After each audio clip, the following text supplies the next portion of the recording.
In terms of the format today, I will introduce both speakers, and they will come up one at a time to make their presentations for about 10 minutes each. After that, there'll be an opportunity for Q&A from the audience, and then each candidate will make their closing remarks. We did a coin toss, and Dan Feltus won, and he will be the first speaker. And I'll do both introductions right now in order to facilitate this.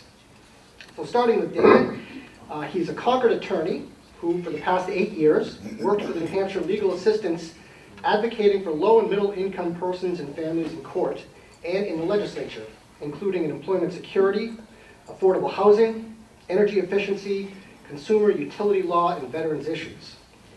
Dan has a history of working with members of both political parties to get things done.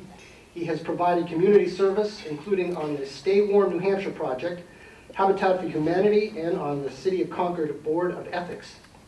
In 2013, Dan received the New Hampshire Bar Foundation's prestigious Robert E. Kirby Award. And that's presented to New Hampshire attorneys 35 years old or younger who exhibit exceptional skill, civility, and professionalism.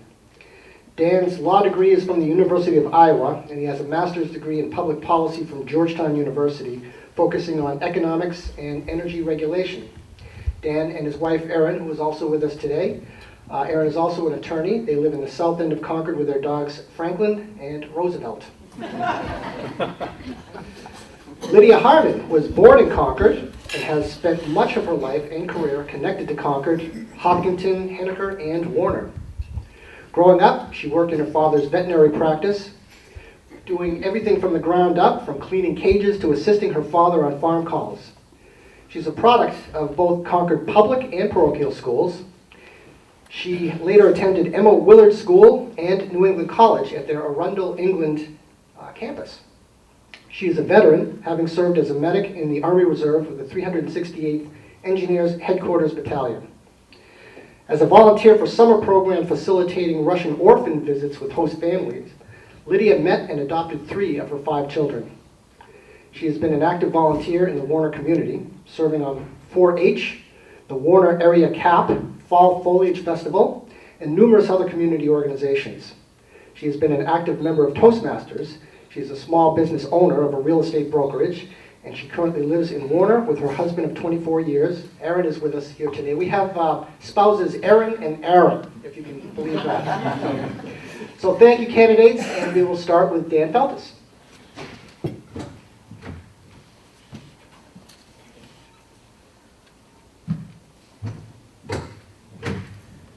Well, thank you, Tim, and thank you for the Greater Concord Chamber of Commerce for hosting this event. I want to thank everybody for being here this morning, participating in the democratic process. I want to thank my wife, Erin, who encouraged me to run for this office. She was excited about the prospect of a $100 a year salary. That's a joke. It usually does better than that, but yeah, it is a big one. But anyways, Erin believes in public service just as much as I do, and that's why she encouraged me to run. I grew up in a working class family of 6. I was the youngest of 4 kids. My dad worked in a furniture factory for his entire adult life at the same furniture factory, upholstering the backs of couches going up and down an assembly line day in and day out for his entire adult life. My mom worked part-time jobs while raising 4 kids. They worked hard to provide me opportunity. The opportunity to go to college, the opportunity to get a master's degree in public policy from Georgetown, focusing on economics and energy regulation, the opportunity to get a law degree, and the honor and privilege of working for the better part of the last decade at New Hampshire Legal Assistance as an attorney, representing low to middle income families, workers, seniors, veterans, persons with disabilities, victims of domestic violence seeking safety and housing, and advocating not just in court, but also at the State House on pieces of legislation that affects ordinary people. And working with the State Senate, I came to know the distinct impact the State Senate can have on the lives of ordinary people. And while I was having an impact in helping people as a legal assistance attorney, I know I can help even more people in the State Senate. Now, working with the State House, I worked in a constructive way with Democrats and Republicans on multiple pieces of legislation. I'll give you one concrete example. In 2008, when workers were getting laid off at record numbers in the Great Recession, there was a problem with the unemployment insurance system. Part-time workers, disproportionately women, were not receiving unemployment insurance as a bridge from one job to the next simply because they were part-time workers. We brought that issue to then State Senator Maggie Hassan. She put the legislation in. It was an honor to work with her. We picked up a lot of Republican support along the way. Governor Lynch signed it. Now part-time workers are treated just the same as full-time workers. When they lose a job, they may receive unemployment insurance as a bridge from one job to the next. That's a particularly important point in light of the market basket crisis. Market basket, as you may know, laid off, reduced to 0 hours, 7,000 part-time workers in the state of New Hampshire. 812, based on data from Employment Security, 812 part-time market basket workers received unemployment insurance, including 115 right here in Senate District 15 from the 2 stores here in Concord and 1 out in Warner. So that's a concrete example of what you can do in the State House to help ordinary people and to help our economy move forward. So we face many challenges as a state. Those challenges are bipartisan challenges, and they require bipartisan solutions, and you have to work in a constructive and good faith way with Democrats and Republicans. There are innovative economic development ideas right here in the greater Concord area that we can explore, including, but not limited to, finally opening up our beautiful State House for visitors on the weekend so that commerce can thrive right here in Concord. We'll take that. Okay. Exploring the entrepreneur incubator program at NHTI, similar to what's up at Plymouth State University. Infrastructure enhancements, including I-93, and the related improvements here in Concord. We also have to recognize that in Senate District 15, the 2 biggest employers are Concord Hospital and the state. And so if Concord Hospital thrives and our state employees thrive, so does our local economy. We've got to be forever mindful of how we treat state employees, how we fund these programs. We also have to renew Medicaid expansion. That's going to be coming up in a couple years. Over 20,000 low-income workers are receiving health insurance because of the work, the bipartisan work of the state legislature under the leadership of Governor Hassan. There's a reason why the Business and Industry Association supports Medicaid expansion, because it helps not just low-income workers, it helps the business community. It helps people stay on their feet, keep their jobs, maintain employment, and live a healthy life. We need to increase the minimum wage, and we need to do it in a reasonable way, working with stakeholders in the business community in a way that we can help move economy forward and a fair economy for working people. No one should work full-time and have to live in poverty. So these are just some of the many issues that we face. I know we face many other very important issues, including demographic changes in the state. We need to attract and keep young people in the state. It's demographically and economically needed for the future success of our state. There are many policy techniques to be considered in light of that. And we face an energy problem. And I'm hoping we can get into some detail about it. I won't consume many minutes with this discussion, but we do have an energy problem in the state. We need diversification. We need to explore multiple avenues of policy considerations to try to help with that energy problem. So I look forward to answering all your questions, however tough, and enjoying the discussion that we'll have this morning. And if I don't, I always have to do this because sometimes I forget. If I haven't already, I respectfully ask for your vote on November 4th. Thank you very much.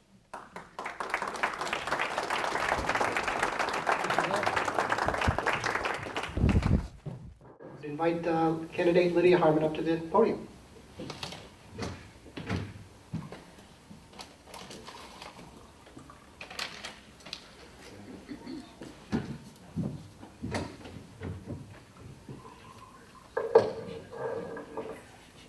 Thank you, Tim. Thank you to the Chamber of Commerce, to all the members of the Chamber and those who are guests here today. I'm delighted to have the opportunity to speak with you this morning I was also delighted to hear the intro that Tim gave. I didn't know what it was going to be until it came out, but a lot of interesting points. You've given us a few extra years on our marriage, but I thank you very much for that. We just celebrated our 21st. But I do include the 3 years prior frequently because I feel that was the time of, courtship and getting him ready for what was to come. So thank you, Aaron, also for being here today. It's really a pleasure and an honor to have an opportunity like this to be a candidate for this Senate district. It's not something that I had aspired to. It was really something that developed over a course of many, many years. When I was 18, I knew I was going to be 18 just before the election because I'm a November baby. I took it upon myself to really focus on the issues and focus on the candidates that year. It was very important to me that I would have a chance to understand the process, even more than what I had learned through my parents' civic duties, and they felt it was a responsibility and an obligation to vote. I remember my mom signing up to vote one time when I was young, and she said, after you vote in the primary, you can always go back to undeclared if you want. Well, there's an exception to that. You have to be a member of the party in order to run. So I am running as a Republican for the Senate District 15, and I am asking for your vote on November 4th. The reason that I would hope that you would vote for me is because of the path that I've taken to get here and to be in front of you. Part of that path does include my community service, and some of my community service with Toastmasters was to assist the Concord Boys and Girls Club. Twice I taught their staff public speaking and leadership. And I really do know and believe that fully impacted their ability to connect in with the community and form a very strong capital campaign. The vision that Chris had when he came on as executive director was one that I don't think a lot of people could see, but he knew right at the outset what he wanted the outcome to be. And I was excited to be part of that. I had the same opportunity to be a teacher of public speaking to the SPCA. And now the SPCA has also expanded, and their staff benefited from that. So these are minor things, but the reason I highlight them is because they're about giving the community a voice. And I could give you my accolades. Okay, I'll give you a couple. I had the honor and the privilege to be a greeter for Mrs. George Sr. Bush, Barbara Bush, when she came to New Hampshire in 1992. That was just such a privilege to receive that call, to come to the Pease Air Force Base, the airport, and have the opportunity to see her come off the plane and greet her. But even prior to that, there may be something that you don't know. I was actually at 19 years old engaged to work for John Rao as a consultant for his campaign, and I did research for him. That is one of the ways in which I explain to people that I am bipartisan in a way that I don't believe my opponent can discuss. I am truly a person for the New Hampshire people. And John, as a good business person with some ideas that maybe I didn't agree with everything, but good ideas that I thought could have a future in New Hampshire. But he didn't prevail. I still was happy to have had that connection with John and his wife, Mary Rao. I have friends from many, many years ago on both sides of the aisle because of that. And people like Arnie Arneson, who have spent some time with my extended family. She has a friendship with one of my husband's uncles, who's a political science professor in Iowa. And the reason I'm highlighting these relationships is because when it comes down to it, the issues are going to have to be deliberated, they're going to have to be discussed, they're going to have to be analyzed very succinctly. Each and every bill that comes in front of me, I will have to sit down and analyze it through the lens of the district. I will need to talk with people from all kinds of backgrounds. People who, like my father, came from a poor working family, a farm family, where he didn't even get to have shoes during the summer. That's how poor they were. But he did prevail, and he did make choices to put on shoes once he graduated from high school as the only person to graduate from his six-child family at that time. And then move on to college, not because his family could pay for it, but because of the GI Bill, serving in Korea before that. And that's why I wanted to follow in turn in my service to the community as a medic. And I felt privileged to do that.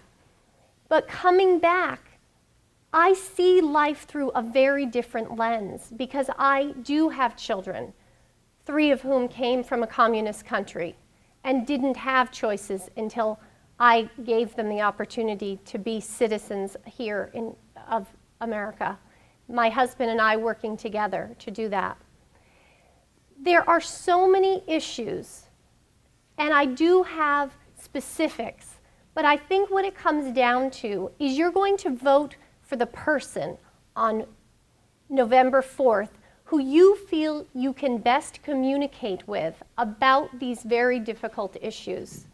The person who you believe knows the community and the people in it.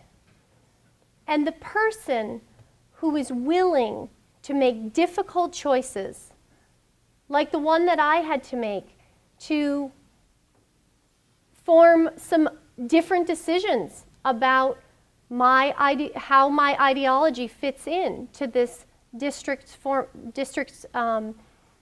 as a group. I have to set my ideology aside, as do all of we. You know how we always say bipartisan, nonpartisan? Aren't we uncomfortable with the fact that we even have to say that now? Were we saying that 30 years ago, 40 years ago when we were working together as a team? I don't know that we were as much. I feel that moving forward, we need to be confronting these issues as the people of New Hampshire and forget what is behind the person's name in terms of a letter. Because the people of New Hampshire need a strong voice and a leader who is willing to lead. The managed care that I'm more concerned about than Medicaid is the managed care that your legislature wants to have over you as business people.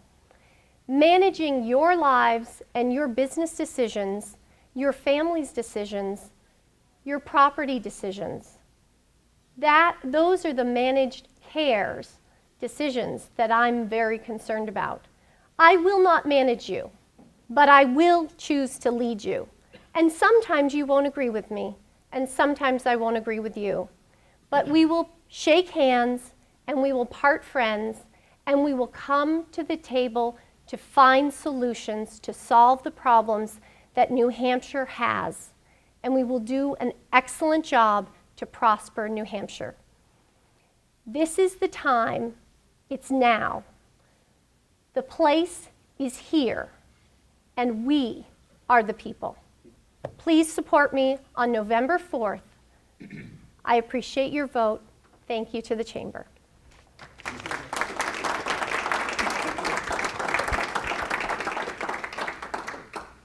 You may as well hang out up here. Dan, you want to come up? We're going to do a little Q&A. Wonderful.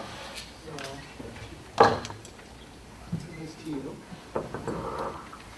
You can stand there if you like. Oh, okay. I think I'm already mic'd. Let me put this on. And we can take questions from the audience. And I'll tell you what, I will kick this off. My question to both of you, what is priority one, if you're elected, for this particular legislative session? What is top of mind, your number one priority going into Senate District 15 seat? And, My priority is to put together a commission to bring the voices of the district together. This will be made up of one or more commissions, which will include the educators, the business owners, the residents, the people who are going to be affected by legislation here in this district and as it ripples throughout the state. I have not heard of other legislators who have wanted to be as civically engaged on a community basis at this time. I'm not saying that legislators aren't civically engaged, of course they are, but to fully engage on a regular basis outside the State House, not everybody can make it to the public hearings, and to really start bringing together the resources. There are so many, and they're so numerous.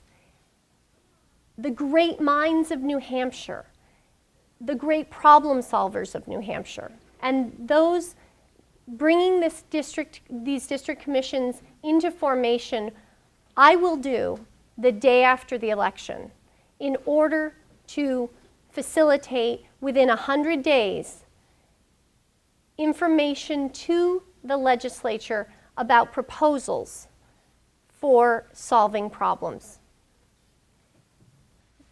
Thank you, Tim. Thank you, Lydia. The number one issue in this next coming year in the legislative session is the budget, hands down.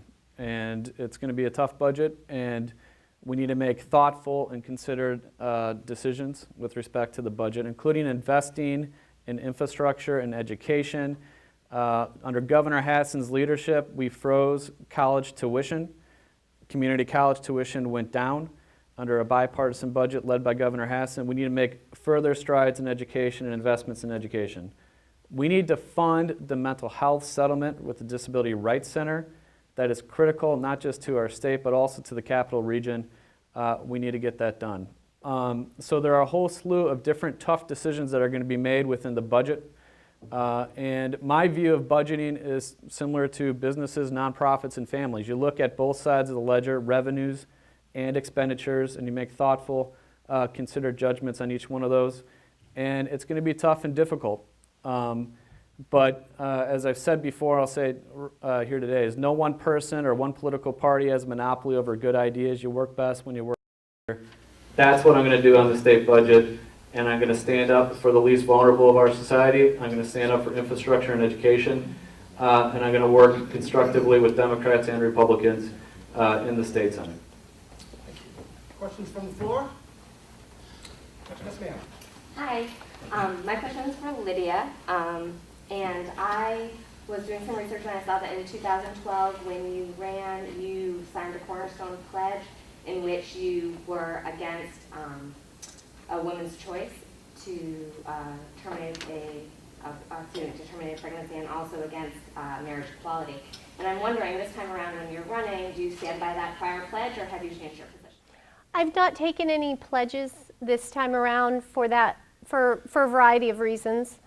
I think the only pledge I can really give is the pledge to serve the citizens of New Hampshire and specifically represent the voters of District 15.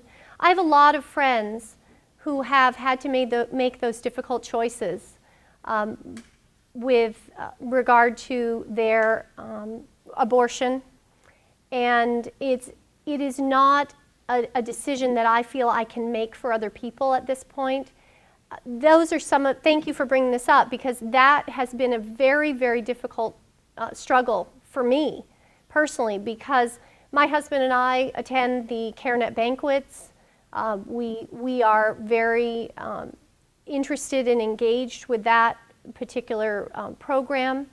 However, I would have to say that Planned Parenthood and I agree on this. We want the lives of these women making these difficult choices to be preserved. And you don't preserve lives by making them use a back alley or a bad place to go about these procedures. And so I'm not interested in making private life choices for people. That's something they have to do for themselves. I have my own beliefs, and I will continue to foster my interest in those beliefs. But as a legislator, no. I also have a number of friends who have gay marriages, and they're loving people. They're wonderful.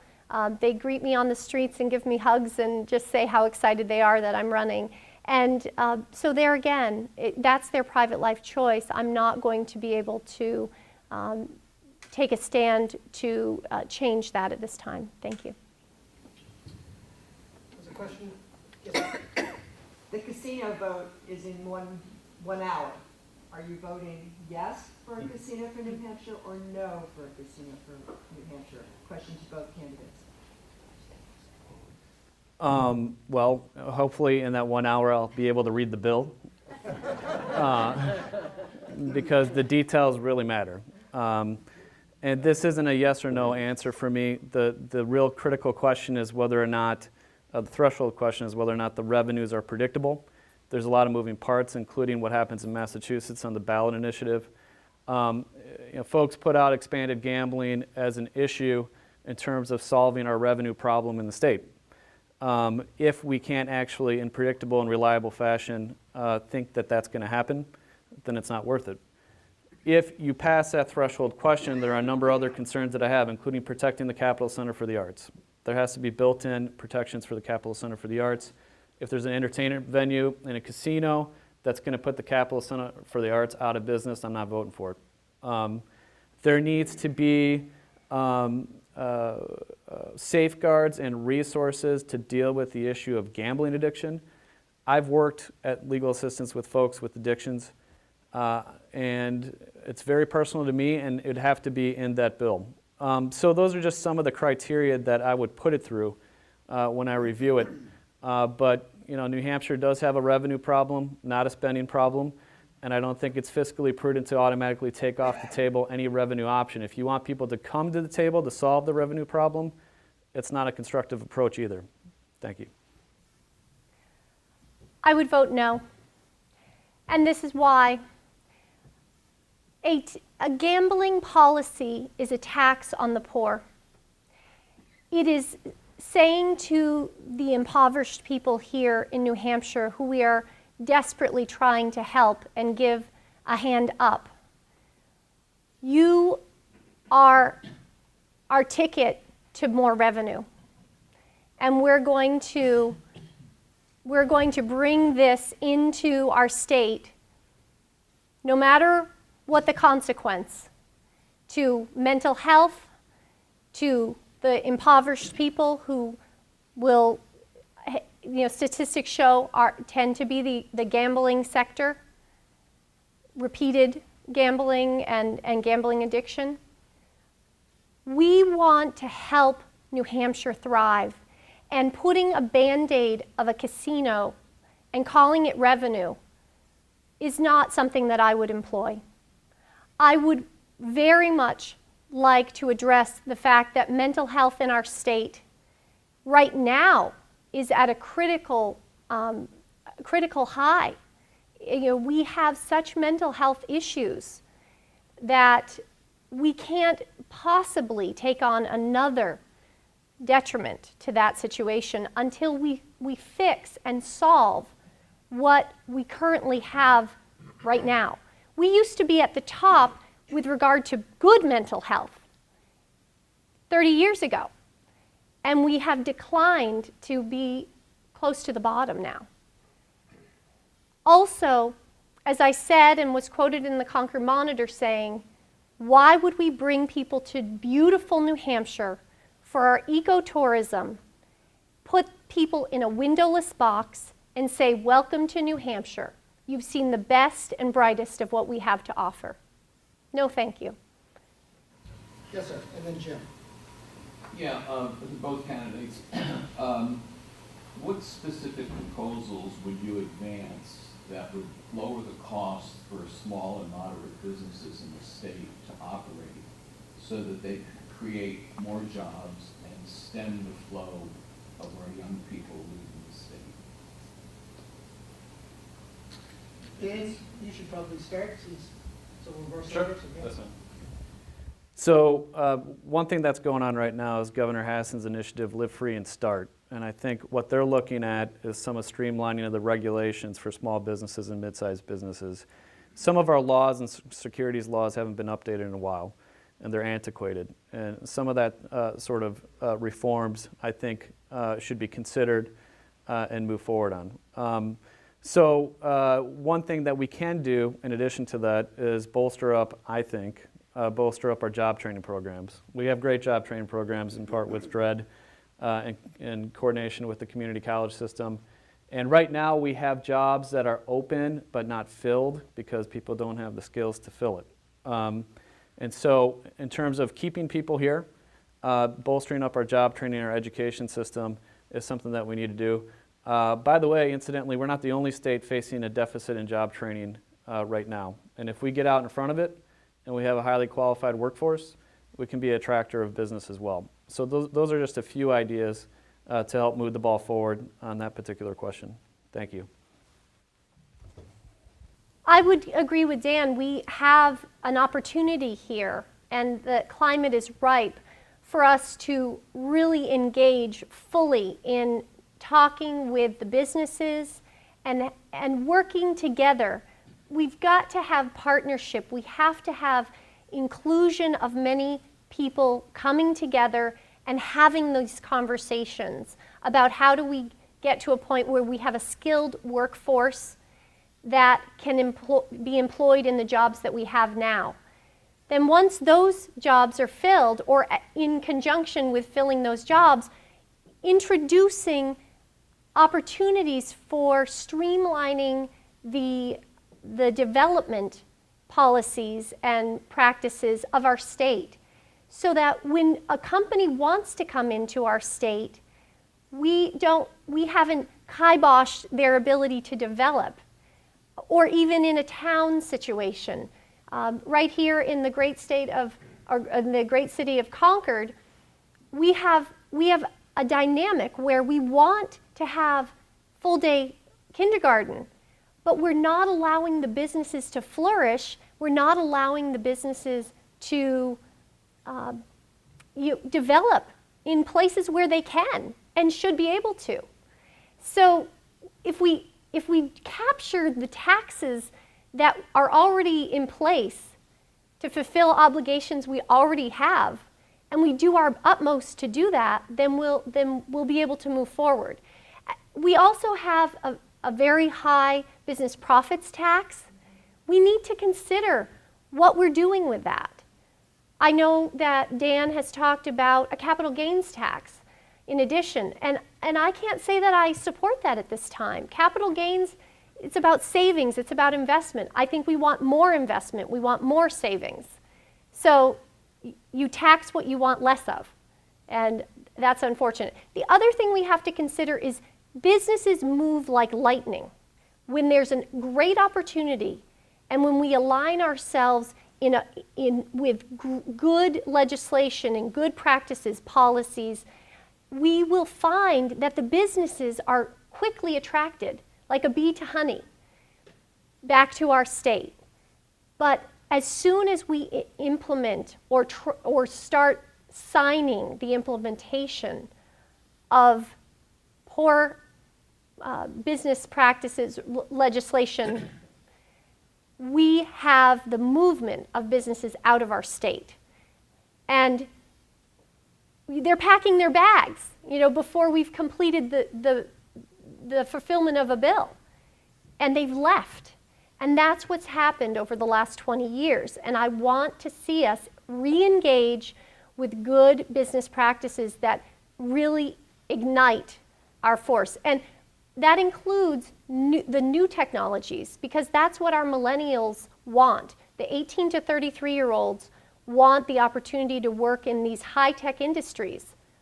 We need to bring them here in order to keep this population sticking to New Hampshire.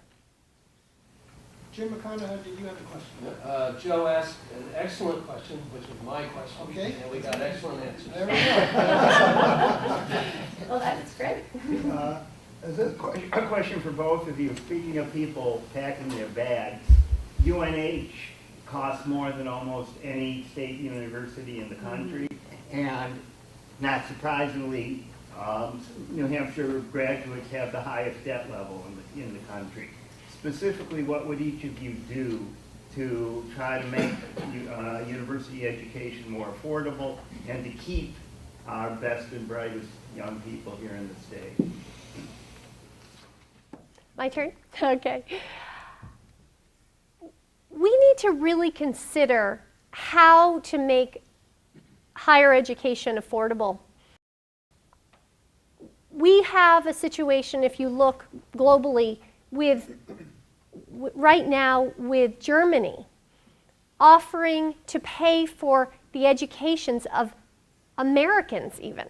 They're already funding the educations of their own people within the country, but they're actually reaching out across their borders and saying, come and we'll pay for your education.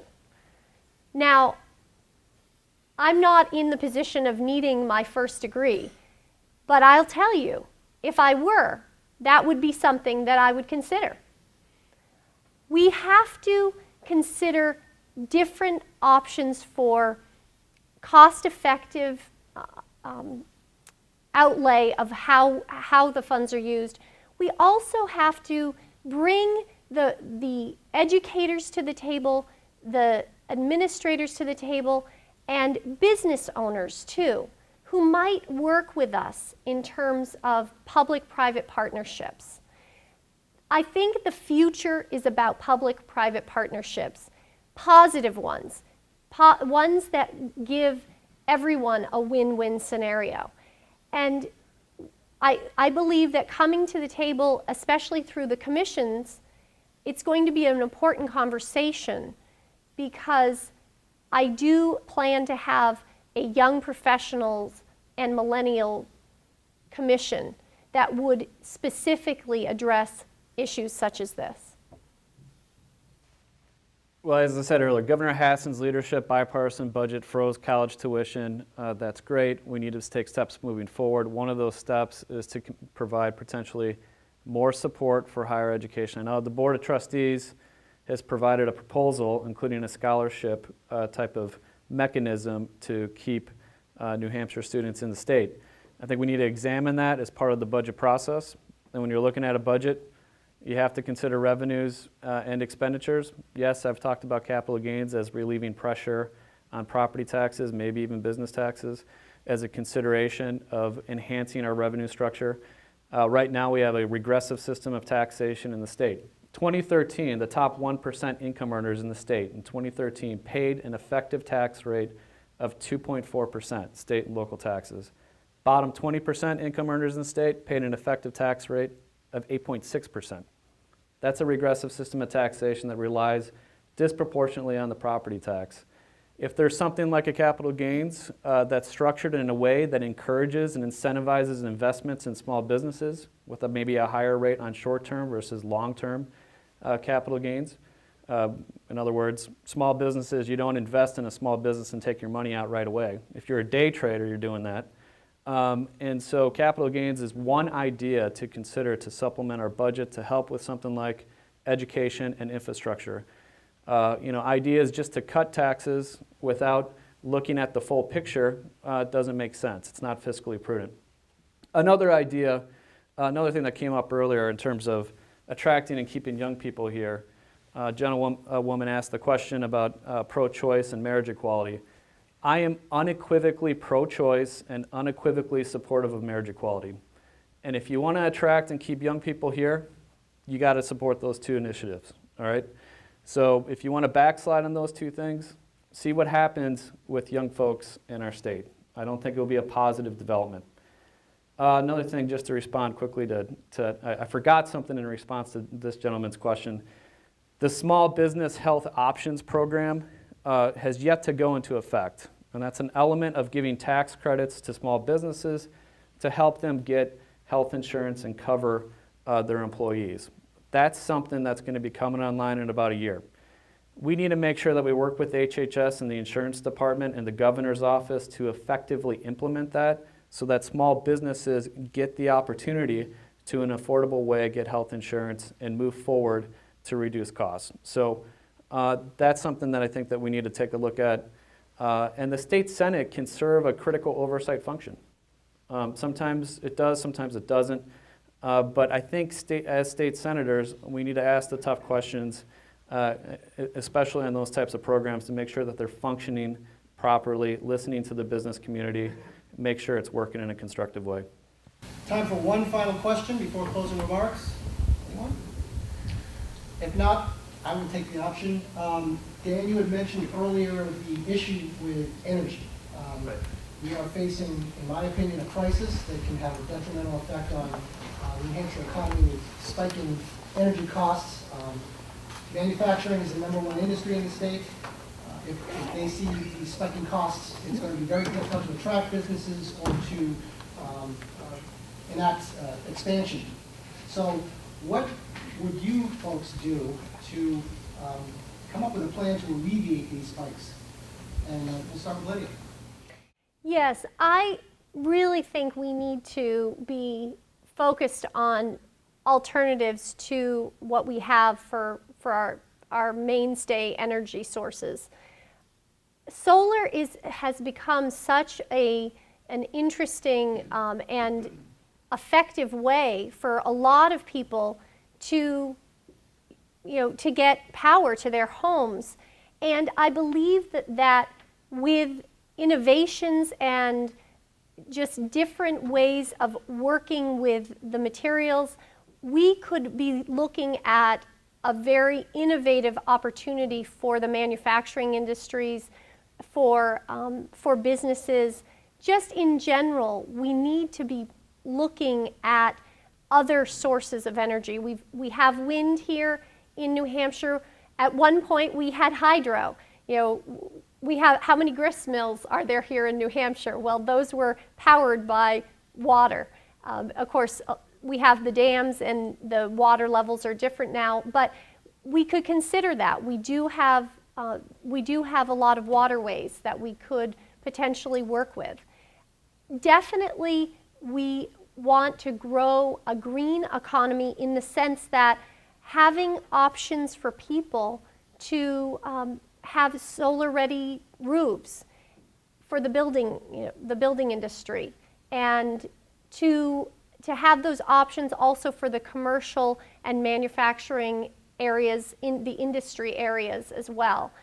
We want to also be looking, I'm going to talk quickly about the property tax piece. I want to look at a circuit breaker idea that could really potentially help a lot of people get to a place where their homes are affordable, their property taxes on businesses are affordable. And that's something that I can talk about individually, but it's the idea of kind of looking at how we can structure the property tax a little bit differently and still have good gains in revenue, because we need it. We need to have some good gains. So that would be part of my solution, and I'd be looking for more from you. Thanks, Lydia. Thanks, Tim. We do have an energy problem.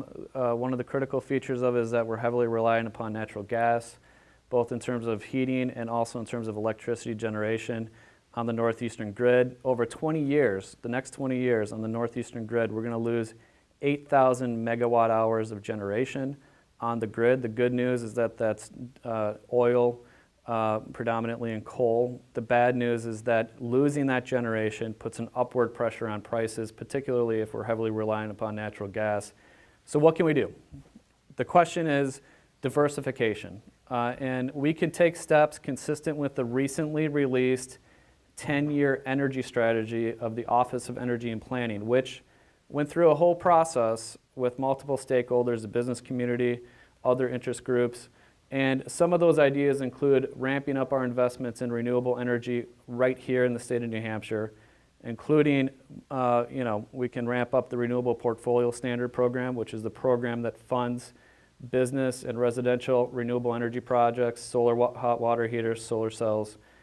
We can do work on our energy efficiency program, which is something I've worked on for the better part of the last decade as an attorney for legal assistance. I've advocated at the Public Utilities Commission and at the State House for the better part of the last decade, working on these energy programs, helping to open up access to the energy programs for low to middle income households. And once they reduce their energy burden, they spend more money in the local economy on other basic necessities. So I know that there's plenty of potential in energy efficiency. And the NH Saves program, which is the energy efficiency program, I think that we can increase that in a constructive way. If you reduce, the cheapest unit of energy is the one you don't use. So energy efficiency is the best investments that we can make. And when you reduce demand, you reduce prices across the system, helping everybody, businesses and residences. And so businesses, some of the ideas that include an energy strategy is leveraging private financing for energy efficiency improvements and renewable energy projects for businesses. That's something that we need to consider. We need to consider distributed generation. A lot of these energy programs are not part of the state budget. They're off budget. They're dedicated funds. I think that when you make a dedicated fund as a state, it should remain dedicated and not scooped up and put into the general fund.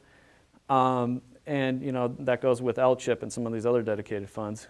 But in any event, the 10-year Office of Energy and Planning's energy strategy, which we haven't had in a long time in this state, a lot of people put a lot of good work into that.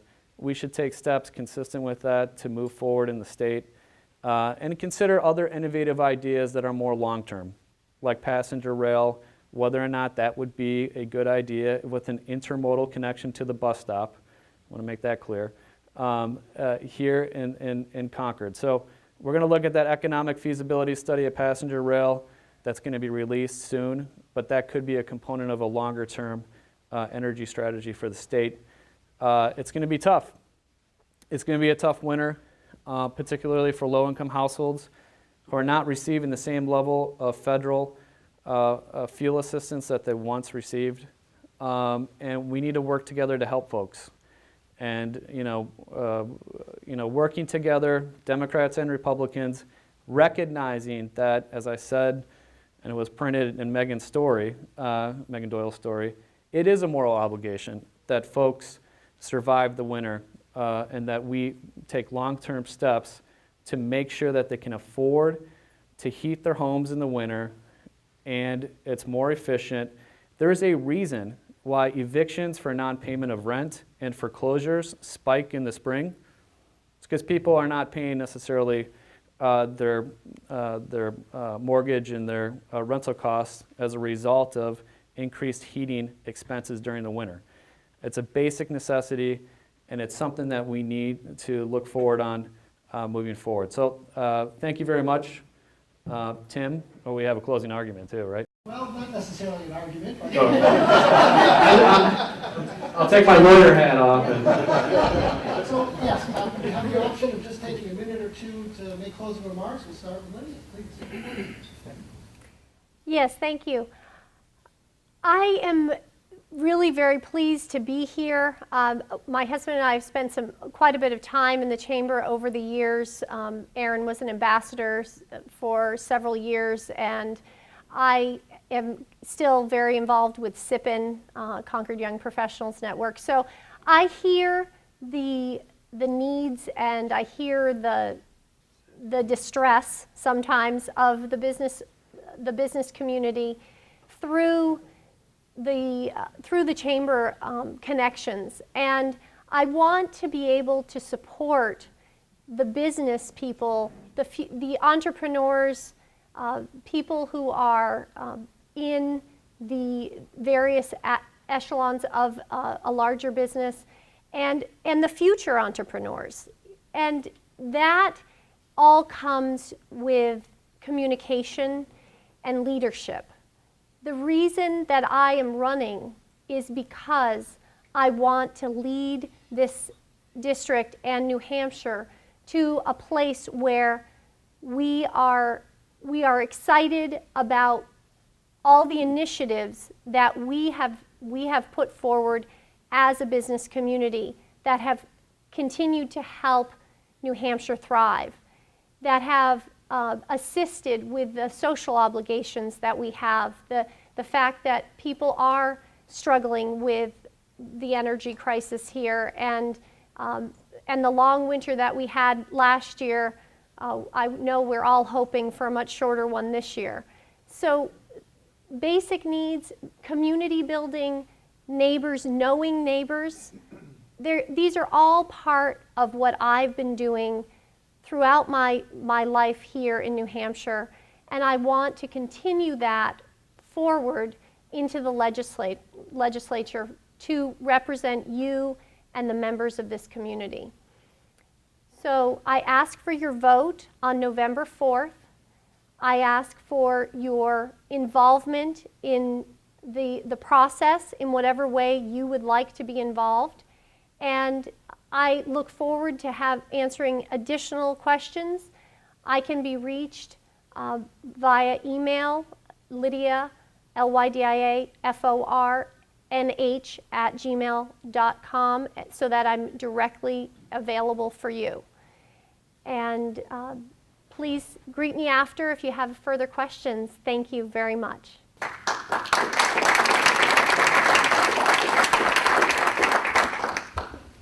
So a lot of the issues that we talked about this morning are very tough, complicated issues, all right? And what I would say is that as a legal assistance attorney, I've taken on tough, complicated, sometimes controversial issues in court and in the State House. I've had some big wins, and I've had my share of losses, but what I know is true throughout is that nothing good ever happens unless you first stand up, speak out, and fight for it. And that's what I'm going to do as your state senator. Each and every day, I have the honor to wake up as your state senator. I'm going to work tirelessly in that State House in a constructive way with Democrats and Republicans to figure out solutions to the problems which we face, which are bipartisan problems. And so I hope I have the honor of securing your vote on November 4th. If you want to give me a ring, check out my website, danfeltusnh.com, and I have my cell phone on there. You can give me a call. Love to talk to you. And don't forget to vote on November 4th. Spread the word. We got 2 weeks left. I know there's a lot going on. There's a lot on TV, etc. But let's get through it. Let's work hard. And let's get out the vote on November 4th. I respectfully ask for your vote. Thank you so much.